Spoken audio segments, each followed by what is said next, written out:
Hello guys, मेरा नाम है अरुणिमा यादव और आप देख रहे हैं future journey with Arunima Yadav. तो गाइस, आज हम जिस टॉपिक पे बात करेंगे वो उसके कुछ एग्जांपल्स मैंने यहाँ पे लिख दिए हैं। वो है, कुछ लोग जयचंद का काम करते हैं, तुम उल्लू हो, वह तो बैल है, मेरा मित्र गिरगिट की तरह रंग बदलता है, मैं जानता हूँ वह जितना बड़ा युधिष्ठिर है। तो गाइस, यहाँ पे जो वर्ड अंडरलाइन है जैसे कि जयचंद, उल्लू, बैल, गिरगिट और युधिष्ठिर, इन शब्दों को हम बोलते तो ऐसे किसी शब्द शब्द के मतलब किसी शब्द के द्वारा बोलते हैं, लेकिन इनका अर्थ अलग होता है। तो मैं आपको थोड़ा सा टाइम देती हूँ और आप इनके अर्थ गैस करके बताइए क्या हो सकता है। जैसे यहाँ पे जयचंद का क्या अर्थ होगा, उल्लू का क्या अर्थ होगा और बैल का क्या अर्थ होगा, गिरगिट और युधिष्ठिर का क्या अर्थ होगा। गाइस, यहाँ पे ये शब्द लिखे लेकिन इनका भाव यानी कि इनकी मीनिंग थोड़ी डिफरेंट है, वो अलग है। जैसे हम लोग कई बार इन शब्दों का यूज करके कुछ लोगों से बात करते टाइम ऐसा बोलते हैं। तो आप गेस करिए कि इनका अर्थ क्या है।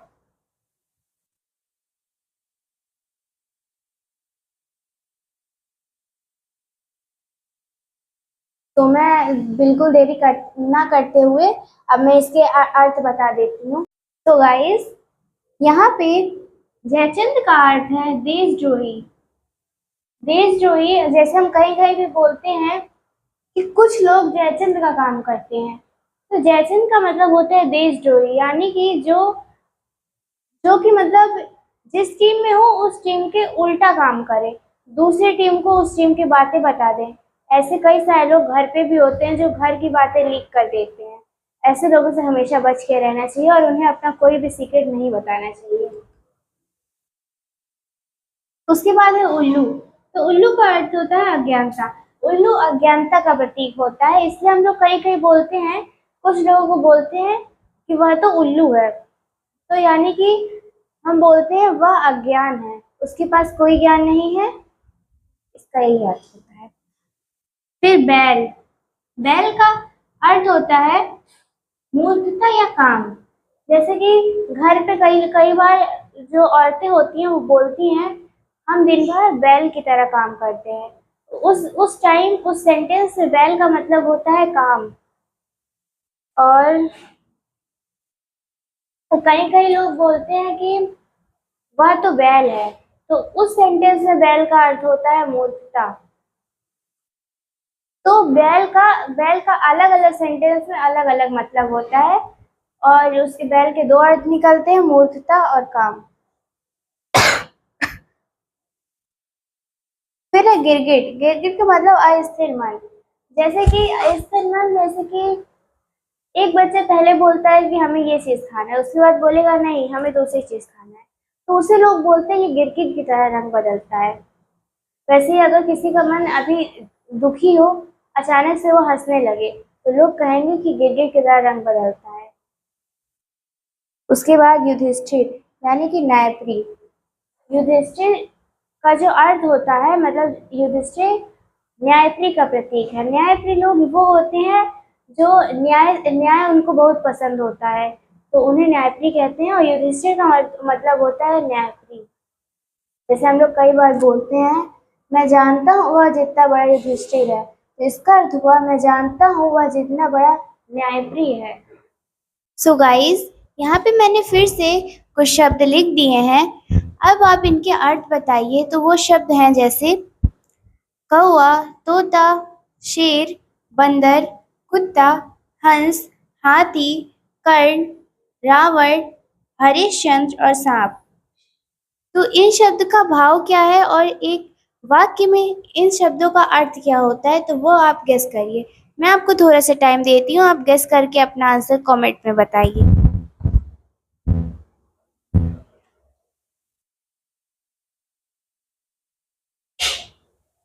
सो गाइस, मैं इन सब के अर्थ आपको बताती हूँ। सबसे पहले कौआ। कौए का अर्थ होता है चालबाजी, यानी कि अगर किसी सेंटेंस में आ जाता है कौआ, तो उसका अर्थ होता है या उस वर्ड का भाव होता है चालबाजी। तो कौए को उसकी चाल के लिए बहुत ज़्यादा मतलब प्रसिद्ध है वो। फिर तोता, तोता का अर्थ होता है रटंत, यानी कि वो चीज़ जिसे, जैसे कि तोता एक ऐसी चीज़ होती है, उसे कोई चीज़ पहले एक बार बता दी जाए तो वो उसी को रटता है, इसलिए तोते का अर्थ होता है रटंत। फिर शेर, शेर का अर्थ होता है साहस। तो कई बार लोग बोलते हैं वो तो एकदम शेर जैसा है, तो शेर का अर्थ होता है साहस। फिर बंदर, बंदर का अर्थ होता है अनुकरण, यानी कि नकल, यानी कि जो कॉपी कॉपी बंदर बंदर किसी भी चीज की कॉपी कर सकता है, इसलिए बंदर का अर्थ होता है नकल या अनुकरण। फिर कुत्ता, कुत्ता का अर्थ होता है स्वामी भक्त। स्वामी भक्त इसलिए क्योंकि उसका जो मतलब जो उसका वो होगा, जैसे कि हमने एक कुत्ता पाल रखा है, तो जो हम कहेंगे वही वो मानेगा, इसलिए। उसके बाद हंस, हंस का अर्थ होता है विवेक। फिर हाथी, हाथी का अर्थ होता है विशालता। हाथी बहुत बड़ा होता है, इसलिए उसका अर्थ होता है विशालता। अगर किसी सेंटेंस में हाथी आ जाता है तो उस सेंटेंस में हाथी का भाव होता है विशालता। फिर कर्ण, कर्ण का अर्थ होता है दानशीलता। कर्ण को दानवीर कर्ण के नाम से जाना जाता है, इसलिए कर्ण का जो भाव होता है वो होता है दानशीलता। फिर रावण, रावण का भाव होता है घमंड। रावण बहुत ज्यादा घमंडी था, इसलिए उसका अर्थ होता है घमंड। फिर हरिश्चंद्र, उसका अर्थ होता है सत्यवादिता। तो हरिश्चंद्र सत्यवादी हरिश्चंद्र के नाम से उन्हें जाना जाता है, इसलिए अगर किसी सेंटेंस में हरिश्चंद्र आ जाता है तो उसका उसका जो भाव होता है वो होता है सत्यवादिता। फिर सांप, सांप का अर्थ होता है धोखेबाजी। सांप कभी भी धोखा दे सकता है, और घर पे भी कुछ ऐसे लोग होते हैं जो सांप जैसे होते हैं। ये सांप का मतलब होता है धोखेबाजी। सो गाइस, मैंने यहाँ पे फिर से 11 शब्द लिख दिए हैं, जैसे कि चींटी, नारियल, वीणा, कौड़ी, पीपल, तुलसी, हिटलर, गांधी, गुलाब, लोमड़ी, ऊंट। तो अब मैं आपको थोड़ा सा टाइम देती हूँ और आप इन शब्दों का भाव यानी कि अर्थ बताइए। जैसे कि इससे पहले मैंने आपको कुछ शब्द के अर्थ बताए थे, तो आप इनके अर्थ गेस करिए और कमेंट में बताइए। मैं आपको थोड़ा सा टाइम देती हूँ।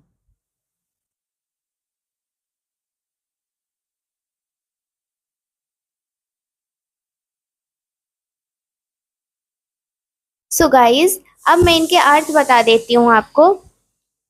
सो चींटी का जो अर्थ होता है वो होता है धीमी चाल। चींटी बहुत धीरे चलती है, इसलिए चींटी का अर्थ होता है धीमी चाल। नारियल का अर्थ होता है समृद्धि। जैसे कि कहीं पे भी अगर किसी को बहुत ज्यादा सक्सेस मिल रही है तो वो मंदिर पे जाके नारियल फोड़ता है, इसलिए नारियल का मतलब होता है समृद्धि। फिर वीणा का अर्थ होता है संगीत। संगीत का मतलब म्यूजिक, यानी कि संगीत का मतलब सॉन्ग नहीं होता, संगीत का मतलब म्यूजिक, क्योंकि म्यूजिक जो होता है वो म्यूजिक इंस्ट्रूमेंट से बजाया जाता है, इसलिए। फिर कौड़ी, कौड़ी का अर्थ मतलब होता है धन। फिर पीपल, पीपल का अर्थ होता है ध्यान। फिर तुलसी, तुलसी का अर्थ होता है पवित्रता। फिर हिटलर का अर्थ होता है तानाशाही। फिर गांधी का अर्थ होता है अहिंसा। गांधी जी हमेशा अहिंसा के विपरीत थे, अहिंसा को वो हमेशा साथ देते थे, इसलिए गांधी का अर्थ होता है अहिंसा। फिर गुलाब, गुलाब का अर्थ होता है सुंदरता। फिर लोमड़ी, लोमड़ी का अर्थ होता है मक्कारी। फिर ऊंट, ऊंट का मतलब होता है बेडौलपन।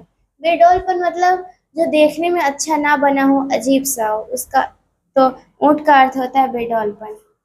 सो गाइस, अब मैंने यहाँ पे 3 क्वेश्चंस लिख दिए हैं, आपको इनके आंसर गेस करने हैं और कमेंट में बताने हैं। तो सबसे पहले जो क्वेश्चन है वो है, बरगद किसका प्रतीक है? यानी कि अगर किसी सेंटेंस में हमें बरगद वर्ड मिल जाता है तो उस शब्द का भाव क्या है? तो यहाँ पे मैंने 4 विकल्प दिए हैं। पहला है पवित्रता, दूसरा है आकर्षण, तीसरा है सृष्टि और चौथा है साहित्य। और दूसरा जो क्वेश्चन है वो है, बांसुरी किसका प्रतीक है? यानी कि बांसुरी शब्द का भाव क्या होता है। तो यहाँ पे 4 ऑप्शंस हैं। पहला है मंगल, दूसरा है आकर्षण, तीसरा है कल्याण और चौथा है सौंदर्य। इसमें तीसरा जो क्वेश्चन है वो है पीड़ाहारक का प्रतीक क्या है। यहाँ पे क्वेश्चन को उल्टा दिया गया है। पीड़ाहारक का प्रतीक क्या है, यानी कि अगर किसी सेंटेंस में हमें पीड़ाहारक भाव को दिखाना है तो हम उस भाव को उस सेंटेंस में दिखाने के लिए किस शब्द का यूज करेंगे। तो यहाँ पे 4 क्वेश्चंस है, मतलब 4 ऑप्शंस है। पहला है चक्र, दूसरा है शिवलिंग, तीसरा है पत्र पुष्प और चौथा है रुद्राक्ष। तो मैं आपको 1 मिनट का टाइम देती हूँ, आप गेस करिए और इनके आंसर कमेंट में बताइए।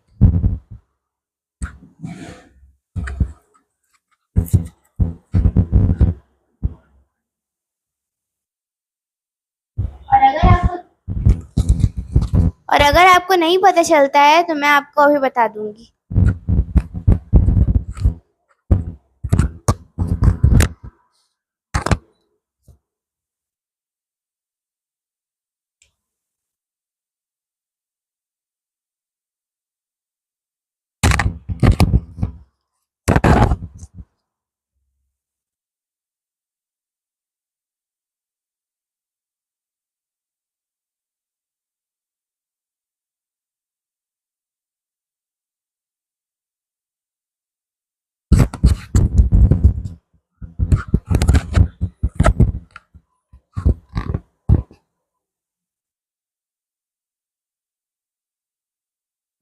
अब मैं इनके आंसर बताती हूँ। सबसे पहले बरगद किसका प्रतीक है, तो इसका आंसर होगा बरगद सृष्टि का प्रतीक है।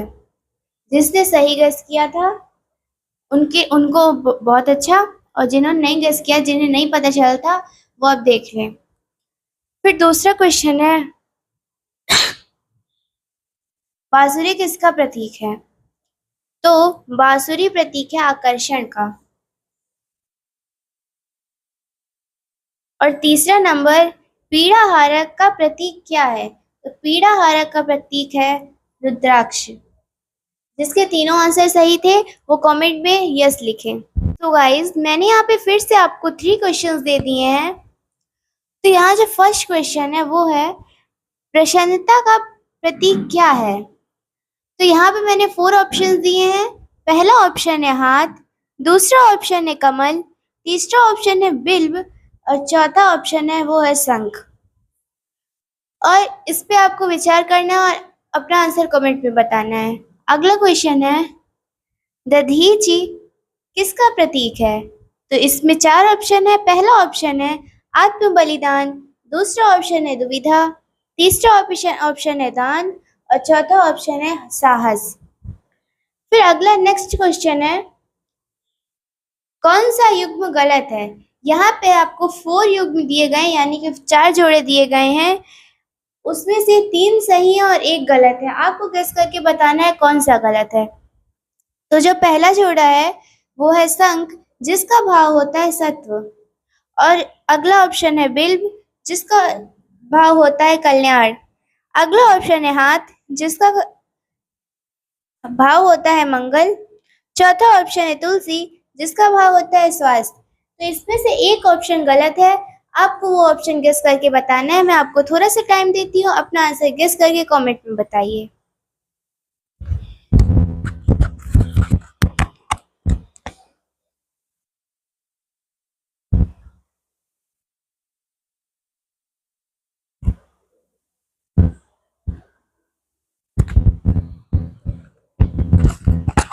और अगर आपको नहीं पता है तो अभी मैं आपको बता दूंगी।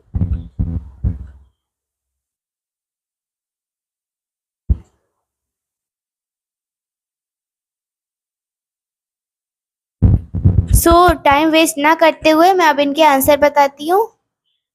तो प्रसन्नता का प्रतीक क्या है, तो इसमें आंसर होगा प्रसन्नता का प्रतीक है कमल। उसके बाद अगला क्वेश्चन है दधीच किसका प्रतीक है, तो दधीची आत्म बलिदान का प्रतीक है।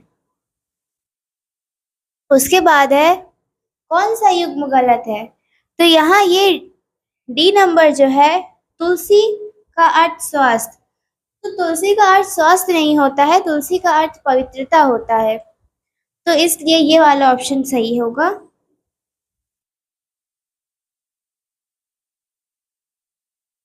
जिन्होंने सही गेस किया था वो कमेंट में अपना आंसर यस दें। तो गाइस, अगर आपको मेरी वीडियो अच्छे लगते हो तो मेरे चैनल को लाइक, शेयर एंड सब्सक्राइब करें और मुझे फॉलो करें। अब मिलते हैं नेक्स्ट वीडियो में, तब तक के लिए बाय।